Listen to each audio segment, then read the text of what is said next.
All right. So I'm here with Chase Broussard, who is the current commissioner of Precinct 4, correct? That's correct. And I'm going to go over these questions. Like I've said before, I called and got some questions from someone in a different county, an ex-commissioner as well in a different county. And we might go over all the same ones. We might have different ones that come up just because you are the current commissioner. So you are the one coming to the table with the experience and with a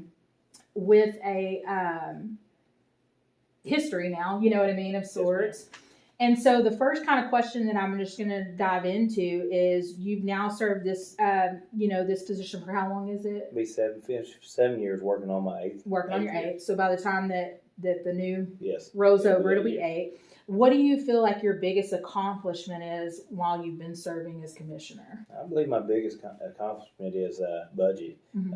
Precinct, when I come into office, we had a lot of debt. We had somewhere around around $700,000, give or take, $1,000 worth of debt. We did have a good low interest rate on that debt, mm-hmm. and we didn't have a lot of cash. Mm-hmm. So over the years, we run that debt till it expired on mm-hmm. them. There's 2.5% interest loans. Mm-hmm. Really cheap. I understand what they was trying to do, but we wasn't paying enough on the principal. Right. So we've paid all that off to a point. We've actually upgraded some equipment. Mm-hmm. So at this point, we do have a little debt. That game plan is within the next few years, we'll have that down to zero. Okay. So kind of let me stop just for a second because I'm big into education. I think part of the issue sometimes is that people don't understand some of the terminology when you're talking about the way that government runs and the way that the precincts and even just the budget for the commissioners run. So when you're talking about that you came in, when you're talking about the difference of having cash and debt, are you talking about when y'all start the budget year and you get your new budget, that all of that tax money is technically cash, right, towards you, and then if you have to take on any loans or anything, that's what you're talking about, debt, or how do you? Not necessarily. The okay. cash would be the fund balance. Okay. At the end of the year is what right. I'm referring to as okay. cash. So we have a budget, and I try to every year stay within my revenue line. Right. I over budget every year. My first year, I've done that. Gina was here and she kind of squealed, "Hey, you're budgeting over your..." Yeah, I don't plan on spending it. Right. Unless I have to. Right. We've been through several floods. We've been through several occasions where things happen. I mean, this little snowstorm we had a few weeks ago, ice storm, yeah, took havoc on our roads. Right. Every weak spot shows up and we're chasing our tail to fix it. Yes, them occasions are the ones where you go over budget. Right. Them things will cause you to go over budget, and that's what you're planning for.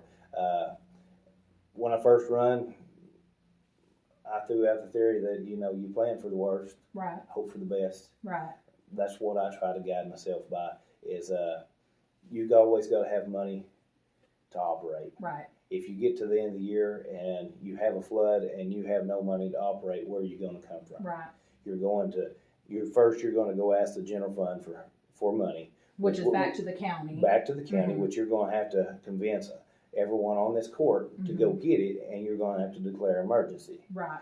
The chances are that might not happen. Right. Or you're going to wait on FEMA. Mm-hmm. So the last flood, Retta she's done most of the paperwork, and Sharon got it started, but that's been over a year ago, probably a year and a half ago. That y'all haven't seen that money. I've not seen a dime right. yet. Well, I know it's coming. Right. But you're waiting on the government. But we're waiting on the government to get our money. So so if you didn't have a fund balance or a revenue source as far as cash retained, then you're stuck. We're stuck. Nothing's fixed. Nothing's fixed. We're just sitting there waiting on the federal government, and we know how slow it is, and it's going to get worse. Right. I mean, the federal government's in so much debt that where do we stop handing money out? Absolutely, and so to me, you're not depending on them. You're trying to offset anything that might need to happen to where you don't have to depend on it in that moment. You have time to kind of. You don't want to have to depend on anyone. Absolutely. I mean, that is. I mean, when you depended on someone, someone's gonna fail you eventually. Right. It might work the first time or two, it might get by, but eventually you just gotta depend on yourself and plan. Right. So to me, in conversation with us talking about how you kind of overinflate just a little bit to give yourself some cushion, that's something that everybody kind of does, right? They kind of Most of the commissioners at this point do that to a point. That last year I paid some debt down with some of my cash, and right now we're getting about the same interest as what I'm paying. So it's technically we've got the money sitting over. It's really not growing because you're paying off debt. We're paying because you're debt. overpaying to get it paid down. But we do have some cash sitting there to the side right. in case something happens. And this is just your precinct alone. This I is want this is to precinct make sure everybody alone. understands that. County wise budget, it's a serious issue. Right. And we'll get on that in just a second, because I definitely want to talk about that, but I want to kind of lead off more with what you've done and what we're looking forward to from you as well. Because I think a lot of times in the county, one, you're not in front of a camera all the time unless you're in having a hearing. And most of those things, you're just talking about approving everybody else's budget and not really getting to focus on like what you do in your own precinct and what you've done. And so in that, in the 7 years that you've kind of been here, you've kind of discussed what you've accomplished. What do you think that is there a way to bring new ideas and new accomplishments coming in? And what do you find that, one, start with kind of where your precinct, what you might could do with your precinct, but also what you can do helping with those new ideas and stuff like that with countywide. And I don't want to get to what we're losing yet, but more kind of where we can kind of go and look forward to what you might can do in the next 4 years. Next 4 years, it's going to be trying. We're not talking about it yet, but it's going to be trying. Get there, yeah. We know it's going to be trying. Right. From the day I come into office, when I really understood how the abatement was set up, right, we knew we was not preparing the proper way. Right. If you've listened to our budget sessions or budget workshops, which I don't know how many people do, because they are boring. They are boring to watch, but yes, they're informative. But I've made a point to bring that up every time that we're spending this money that we know we're going to lose. Right. And so we know it's going to be tight for the next 4 years. What do I hope to accomplish knowing it's going to be tight? To maintain and grow. Right.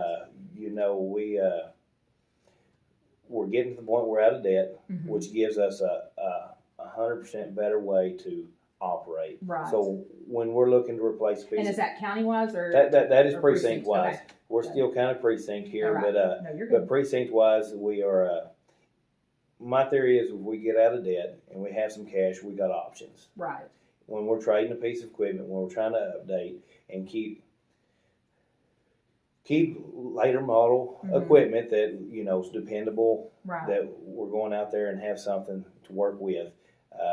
We got an option to either pay for it outright, right. or we can finance it, whatever's the best thing at the time. Right. It just gives us a little bit more flexibility in how we do business. Right. So yeah, that's really good information to go forward on. And speaking of the abatements, so that's one of the questions that was on here too, is that the Commissioner's Court has the authority to grant tax abatements for economic development. Are you a commissioner that is pro-business and pro-business growth for the entire county, just your precinct? Why or why not? And how do those because a lot of people don't even understand what abatements are. I know it's a loaded question. It is a loaded question. Business growth is great, but if it's not natural, what are we doing? Right. The abatements are here for a reason. And what is an abatement? Just in case people don't know. An abatement is typically what has been done in the past is a pilot program, which they make a payment in lieu of taxes. So that payment is based off a percentage of what they would pay on an estimated tax rate. Right. So basically, they're getting a tax break to bring the business in. They're getting a tax break to bring the business in.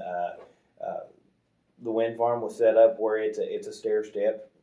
They didn't pay nothing like the first year. Every year they paid more until the 10 years is up. Right. 10 years is a limit on them.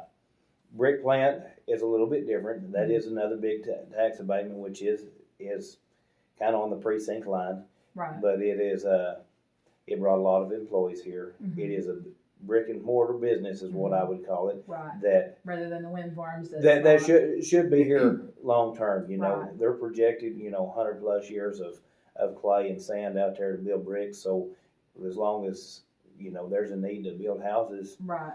that should be a viable business. Right. They have increased the size of it, doubled the size of it since they've been here. I mean, they got here right before I come into office. So I mean, it is something that's grown well for the county. Right.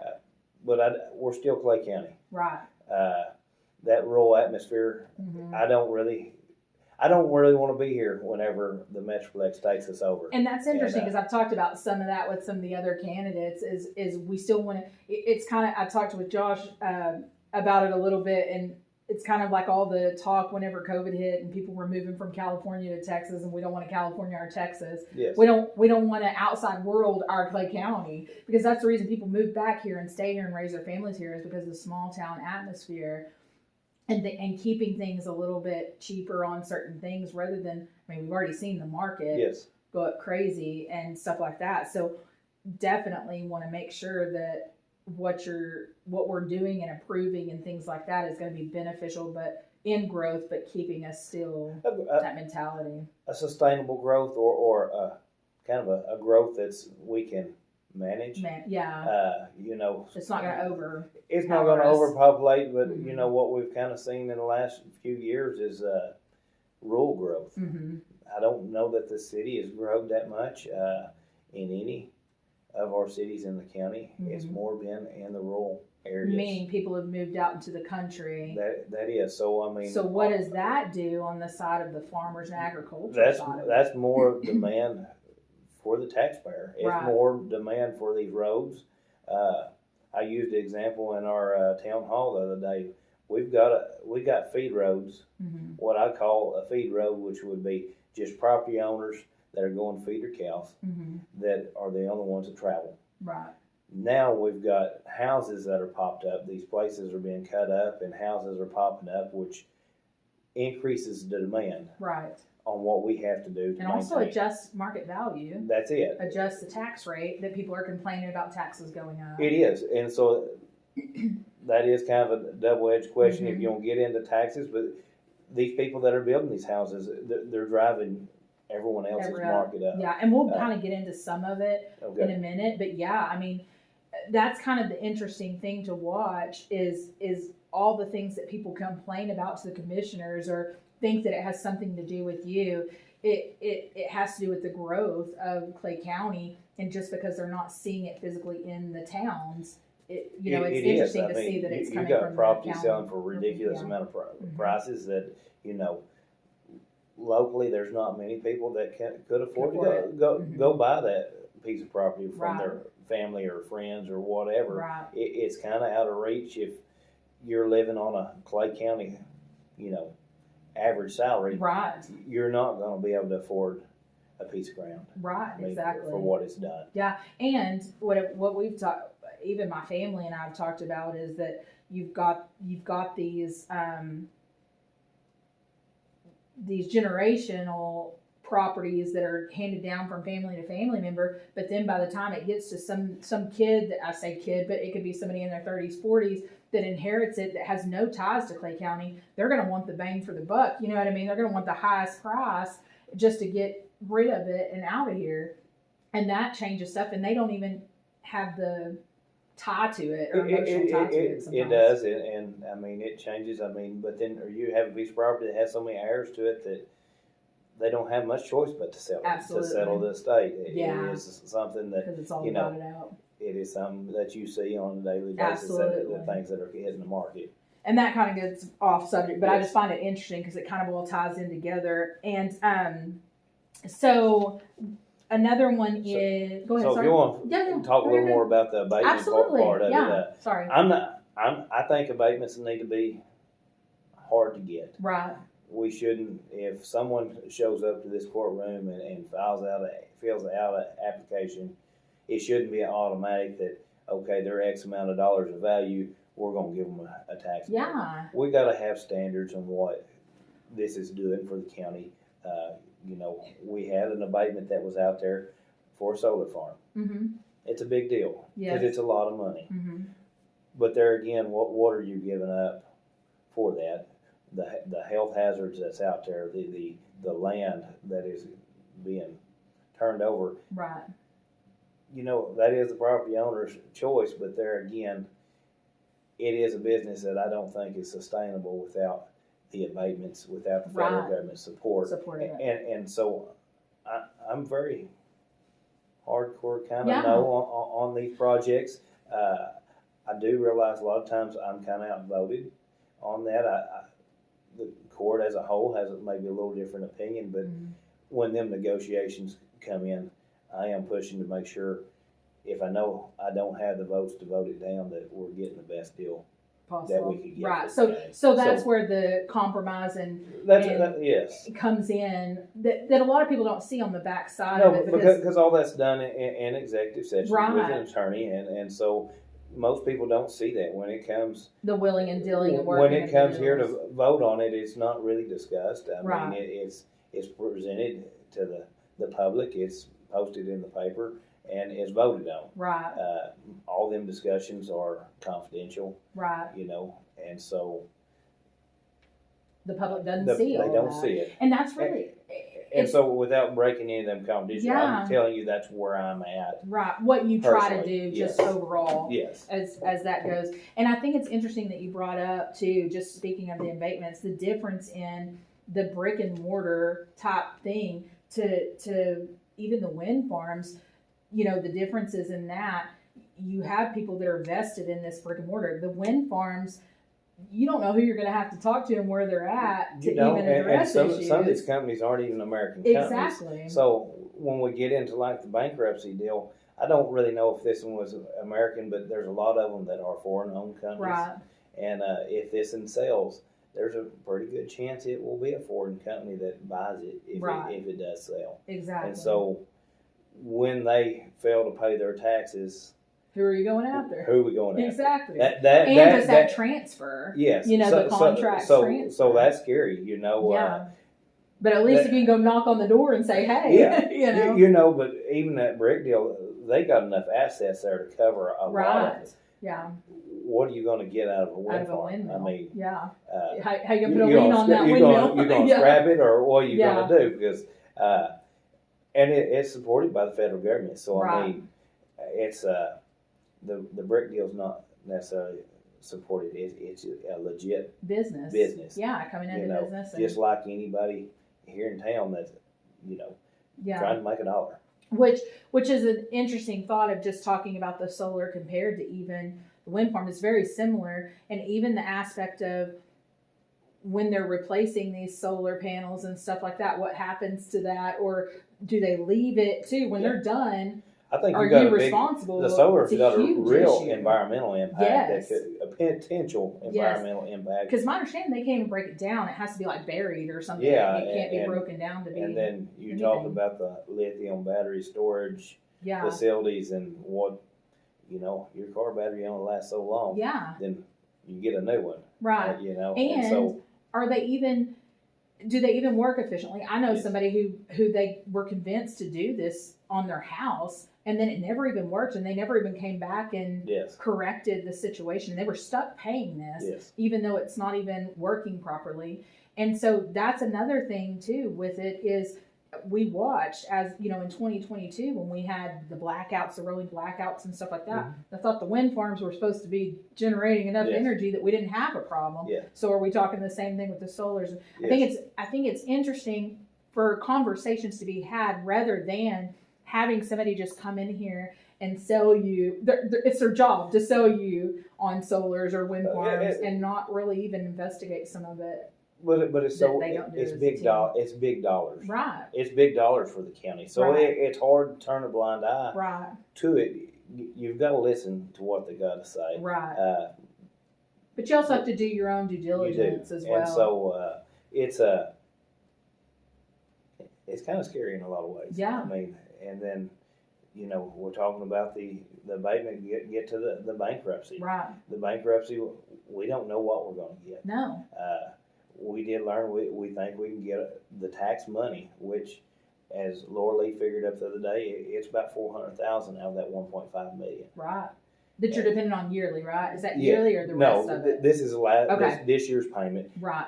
It's the final payment of that wind farm, Mm-hmm. but it was supposed to be a little over 1.5 million. Right. And so that at 400,000, that gives us a net loss of 1.1 million Yeah. that we don't That know. you anticipated getting. We too. don't. We anticipated it's budgeted in that Mhm. we're going to get it, and where's that come from? Right. Do you deplete your fund balance, or do you start making some cuts? Right. I've got ideas that county wise what we need to do. I think we've first got to start looking at all the contracts. Right. Every contract that the court's ever approved, bring them in and see if they're how much they're used, and Mhm. if it's something that we have to have or really need to justify. Or even renew a contract, Yes. readjust the contract even. I think that's where we got to Renegotiate. start.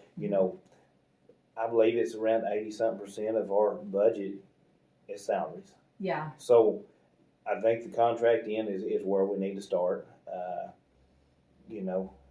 Yeah, salaries going to be hard to give them pay raises for the next several years until Right. we kind of work through this. Unless you But- turn to the public and say, I'm going to have to jump your taxes and up raise and how does taxes. that happen? And as you talk to people, I mean, most people complain about their taxes. Right.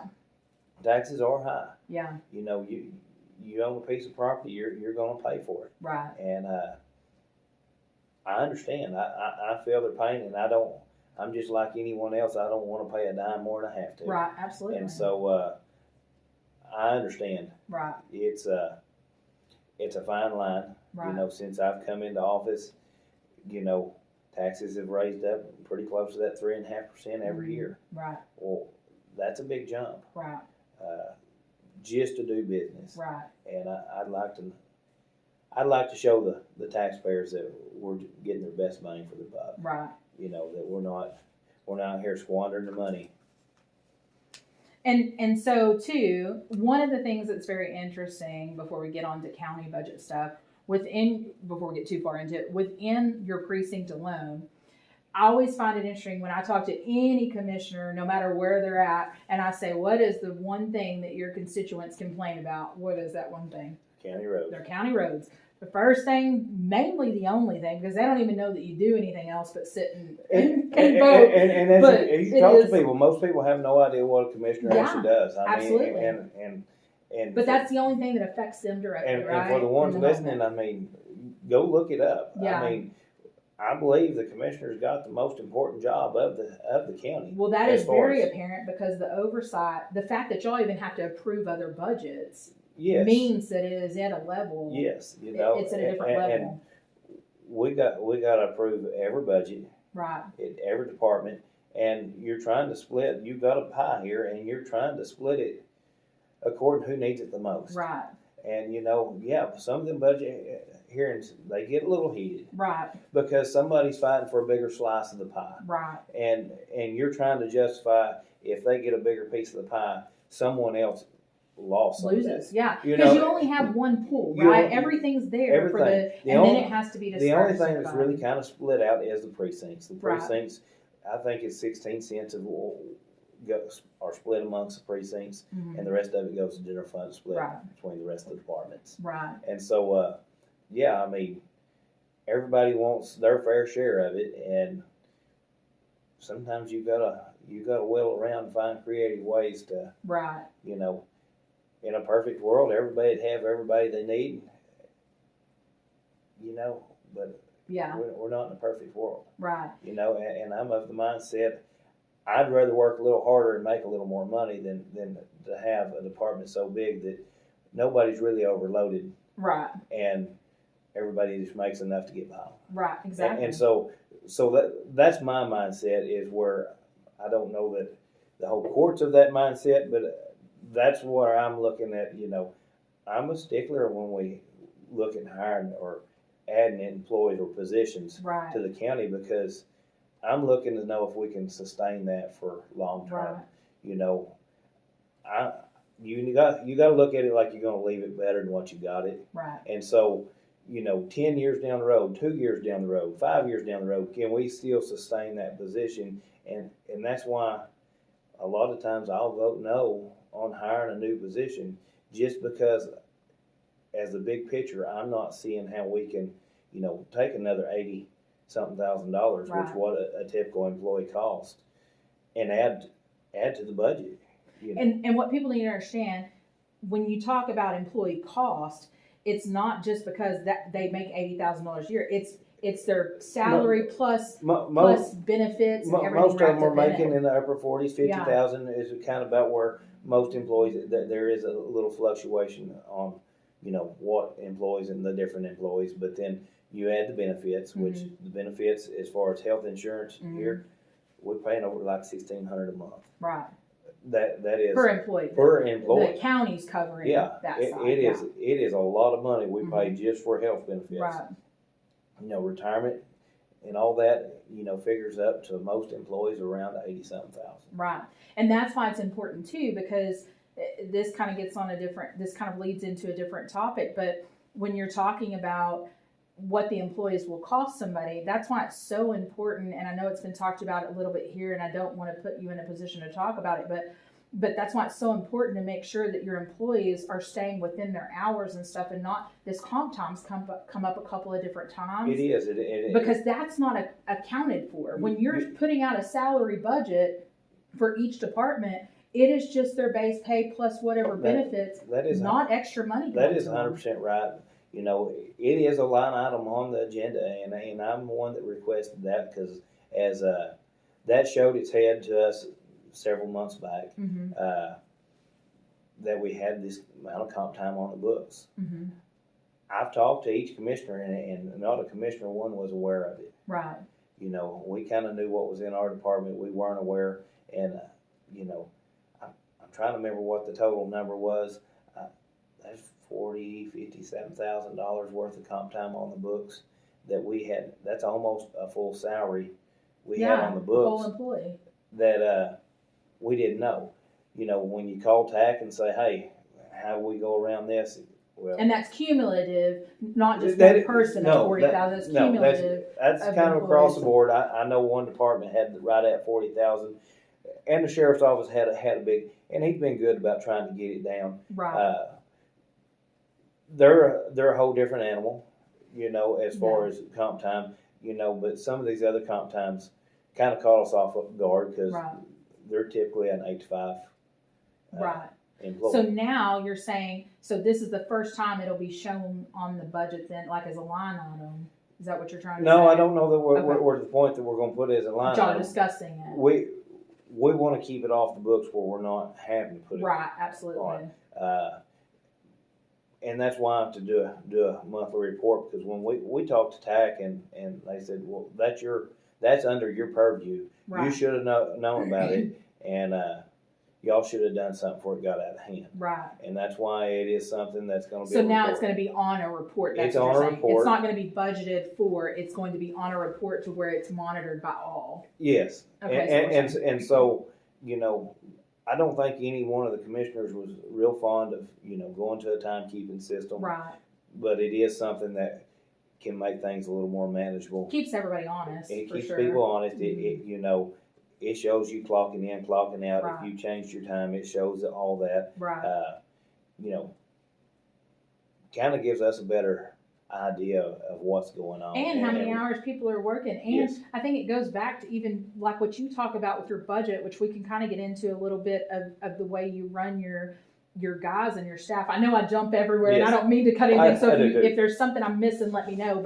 But the way you run your staff and look at how many man hours you need, that kind of confirms when you're watching clock ins and clock outs and seeing what you're utilizing, what you're needing, compared to even other precincts, and how you can either make adjustments or changes or things like it that. is. I mean, at my precinct, I've been able to utilize in the last year or so a lot of part-time help. Mm-hmm. There's some older men, more capable, more knowledgeable than the experience is there. Right. They can do a lot of things. what is the overall consensus of their, and I don't want to talk specifics, but some of the problem is, like, some of the conversations are, is that some of the things that were brought up is that they're not going to be as loyal because they don't have a full-time, or it's just kind of like a stepping stone to their next position. Well, These guys that you have, do you feel like that's what? these guys take more pride than most people I've ever seen. Right. They show up, they're there early. Most time, there's not much conversation in the mornings we're hitting the door, we're going about the way. Right. They stay busy for the day. They take pride in their work. Right. You know. You don't get less out of them. I don't, and it's one of those deals. I know it's kind of a generation deal, but I agree. It's I don't know. It's a different mentality, is what they bring to the table, right? And loyalty to the county. Right. They appreciate their job and pride. They do. Pride in what they're doing. Yes. Yeah. And so, I think it's been a blessing to Clay County. It's been a blessing to me, and it's a blessing to them, because they're at the age that most of them are kind of Social Security age, that, okay, I retired, I went home, but I'm staring at these four walls. Right. I can't, and I need something to kind of fill the time, and it works for us. I'm have you heard anybody complaining that they need full time, really? Or no, yeah. I've got one that's asked to go full time, but and I'm kind of considering it, but just have to see everything. See kind of where it goes. Yeah, he's a good employee. I mean, he's truck driver. He stays hooked up. I mean, right. I'm getting as much rock hauled in 29 hours in what some before I got hauled in 40-hour work week. So, and this is something I hadn't really brought up with anybody before, but the precincts, all the employees are off Fridays, right? Pretty much. Is that how it works? We work 4-10. Right. And so you're already having Friday as a day of kind of like where it's not. So you're packing. You have one full time and how many part times? 4. 4. So 4 part time employees and 1 full time employee that you're packing all their hours into these 4 days for the most part. Right? That is correct. And so, other precincts have 3 full time employees, right? If I had 3 full time employees, one that's 120 man hours. And so you take that off, then you add the 29, which my 4 employees, that's 116 hours, I believe, at 29 hours, which that's on top of my 1 full time. Right. Which if I added 2, that'd be 80 hours. So I'm getting almost another full employee at a discounted rate. Absolutely. Which to me, I'm getting more work hours going into the that week. That is, without the expense. And manpower, there's so much that you've got to do to maintain. I mean, I've had one on brush control for a few months now.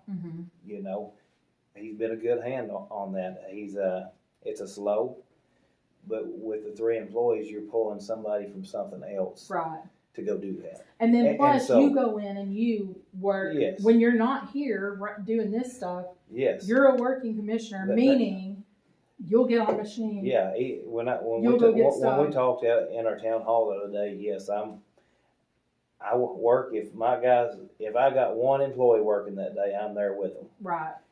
So I mean, very seldom do I take any personal time. Right.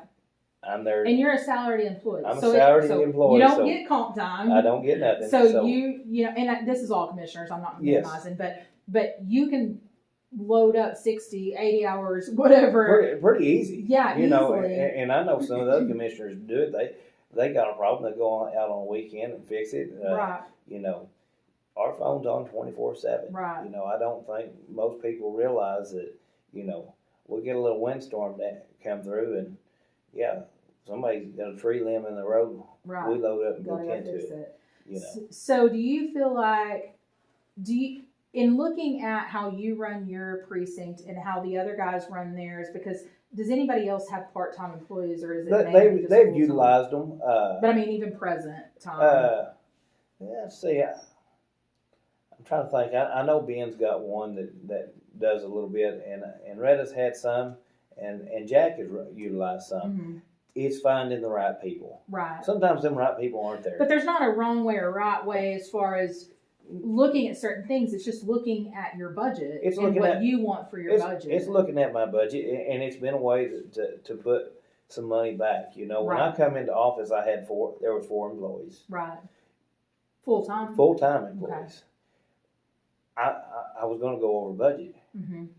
I struggled. I almost had to pull them back because we was going to go over budget. And if you pull them back as far hourly, you're still paying and benefits. As far as going over my revenue. Right. And so when Okay. I say budget, Yeah. I'm trying to meet revenue. Right. And where my revenue is, if I go budget, I'm going broke. Right.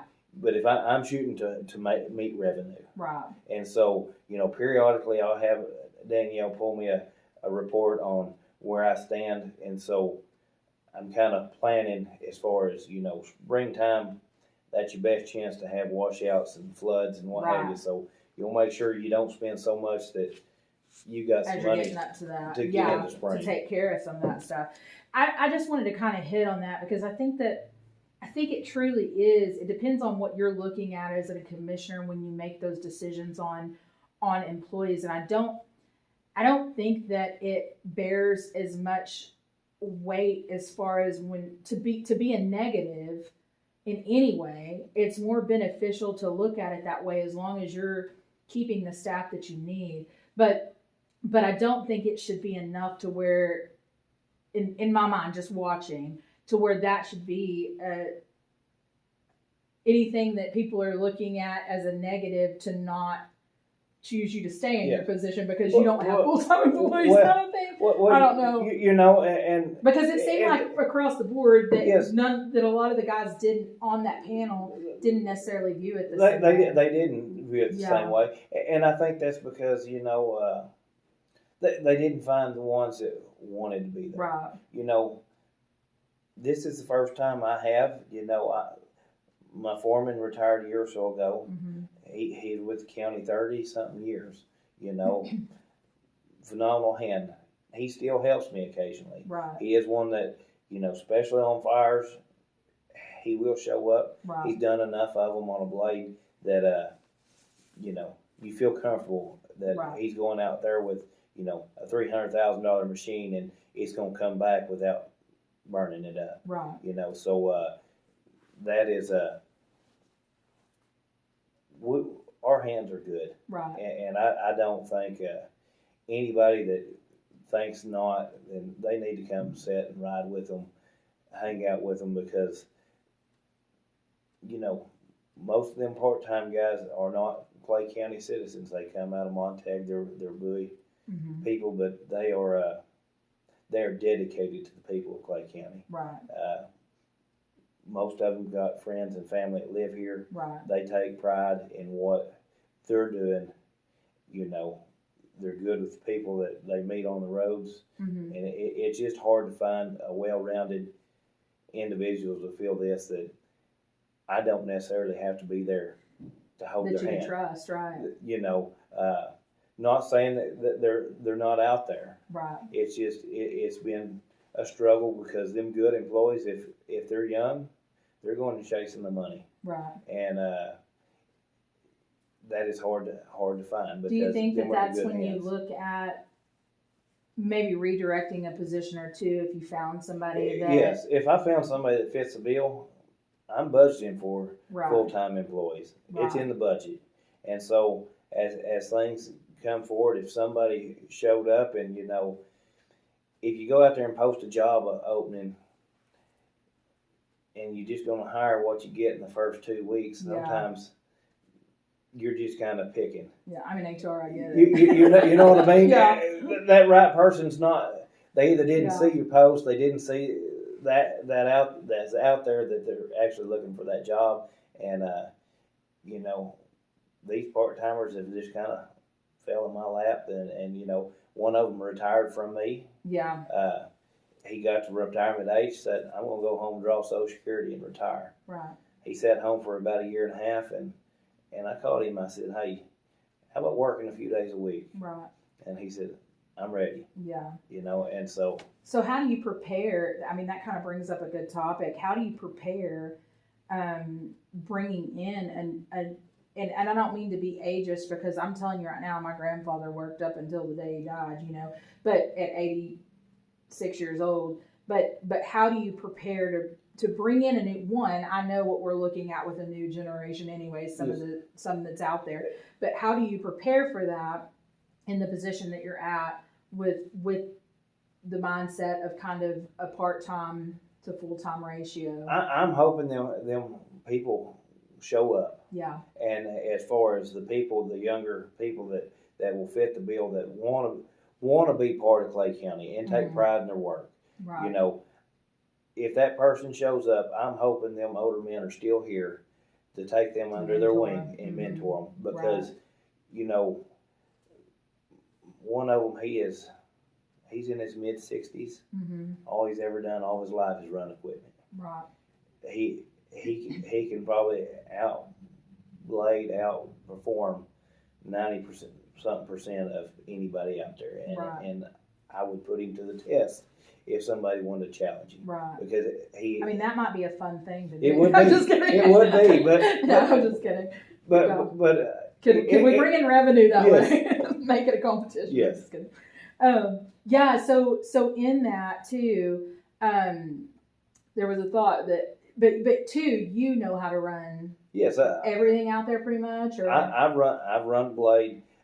Am I the best at it? No. I know what the goal is at the end of the day. Right. And it's not an easy task. Right. I mean, when you're talking about keeping a crown in a road, you need about a half inch to a foot of fall for every foot to each side of the road. So I mean, if you don't have the right guy in that machine, you can cause more damage and cost money that you'll take you and waste hundreds of $1,000s to fix it. Right. Because if you don't keep a crown in the road, and it is hard to do, it is hard to get a guy that's green to go in there and get on a blade and understand the crown concept, because the water has to shed off the road. Right. If you drive down these roads after this snowstorm where that water just melted, it melted and froze and thawed, you've got potholes down every road. Right. And that's because that water couldn't escape. Right. And so that's what the crown is trying to drain that road so it gets the water off as quick as possible. Right. So another question is Clay County collects taxes from residents living within city limits of towns like Petrolia, Byers, Bellevue, Henrietta. Given their tax contributions, do you believe these citizens should receive equal level of county provided services? If so, how do you propose to accomplish that? So in a situations, just so people kind of understand, Petrolia doesn't bring in as much county revenue as Henrietta brings in, or Bellevue, or whatever. That is a good question, because as we talked earlier, 16 cents of what you pay into Clay County goes to road and bridge. As far as your home taxes, right? Your home taxes, your property and home taxes, out of, I believe it was 57 cents is what the tax rate is. So you got 40-something cents that goes into the general fund, which provides the services that people in town depend on. Right. So when they say, well, I pay taxes, but I'm not benefiting, you are benefiting. Right. You're benefiting because your sheriff's office is probably about half of what you're paying in taxes. Right. I mean, so that's your security, that's your deputies, that's your jail. The rest of it is paying for these other offices that, keep the county viable.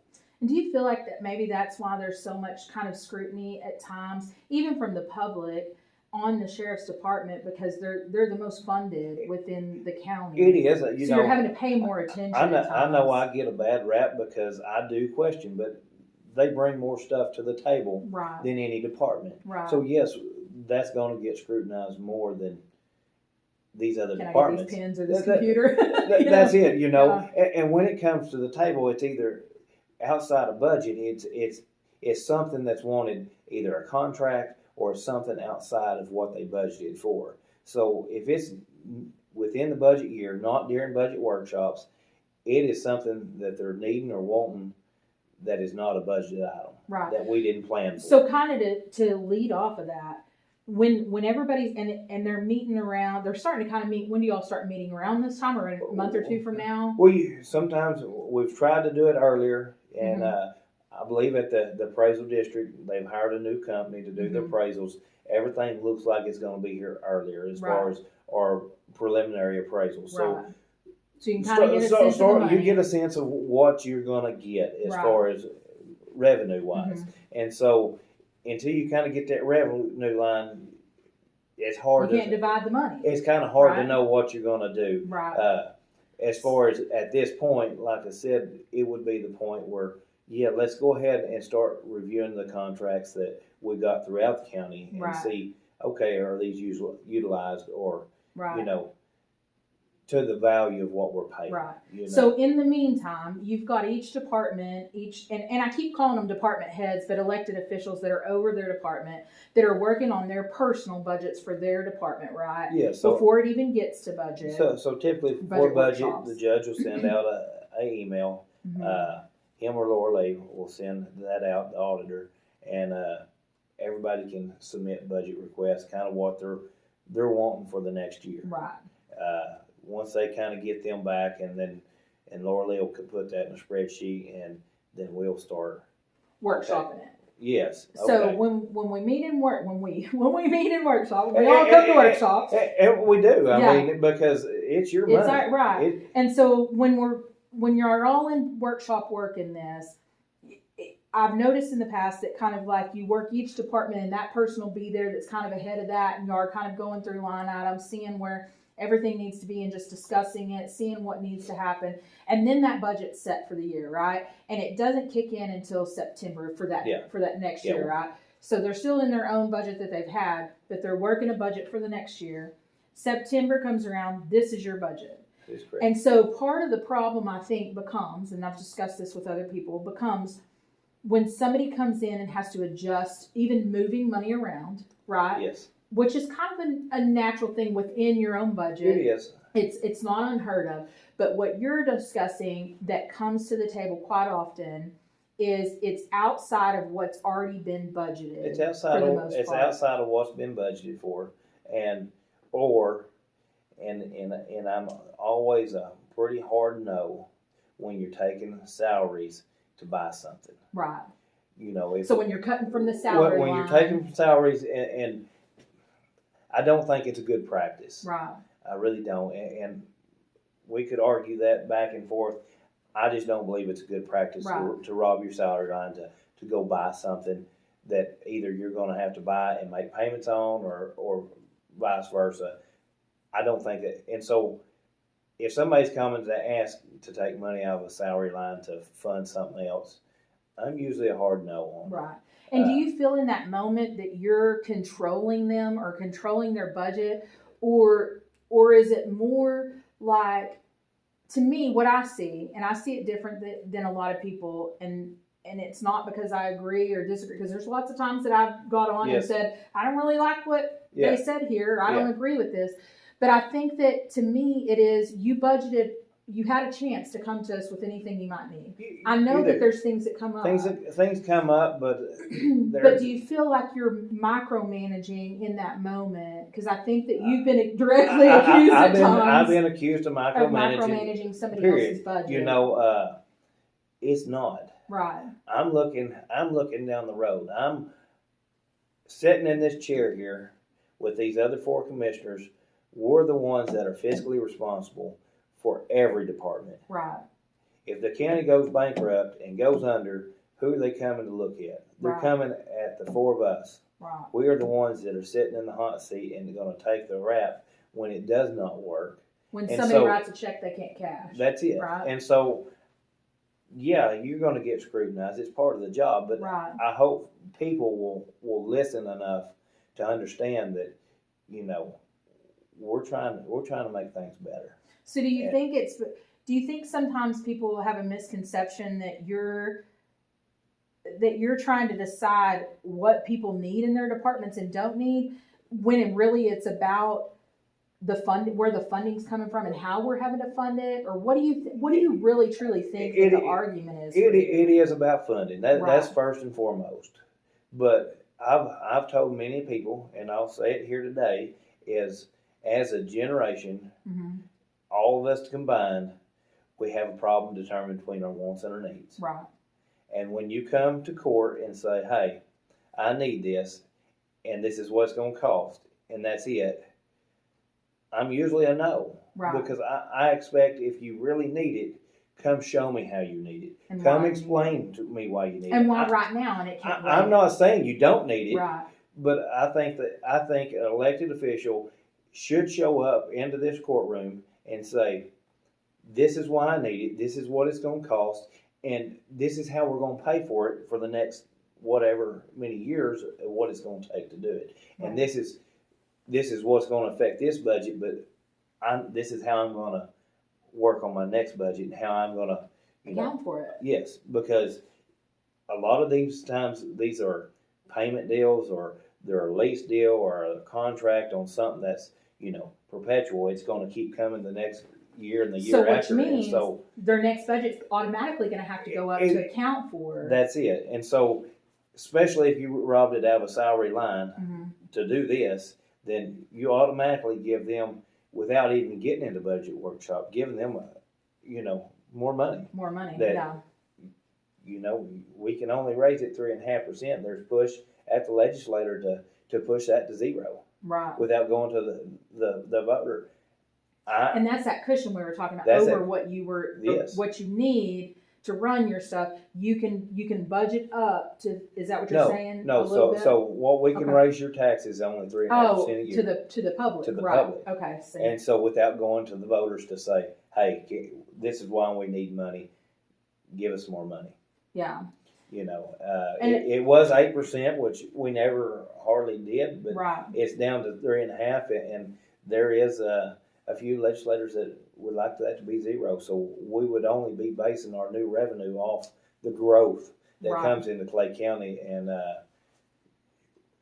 which is all right to a point, but there's things that come up, there's things that happen that we got to pay for. Right, and we can't assume growth is coming. I think that there was a little bit of, there was a comment even that Matt made in, whenever he was questioned about something about, they've been talking for years about growth coming from the Metroplex, not from Wichita side, but we've already waited all these years too for that growth. So when's the anticipation of that? I'll argue a little bit about that, mm-hmm. but the most growth we have seen as far as homes and stuff that have been built mm-hmm. have been on the west side. Yeah. That's Wichita coming. That's Wichita trying to get out of the high taxes. Right. Wichita's got, school bonds. They got city bonds. They got county bonds that their taxes are so high. People are trying to get to Clay County. And I think we're even Wichita. seeing that just in the influx in schools of transfers. Yes. In all different schools yes. in this area. You're seeing a lot of transfers out of Wichita Falls. Yes. And so you're seeing it even in that. So you can even look at our last census, which was in 2020. Mm-hmm.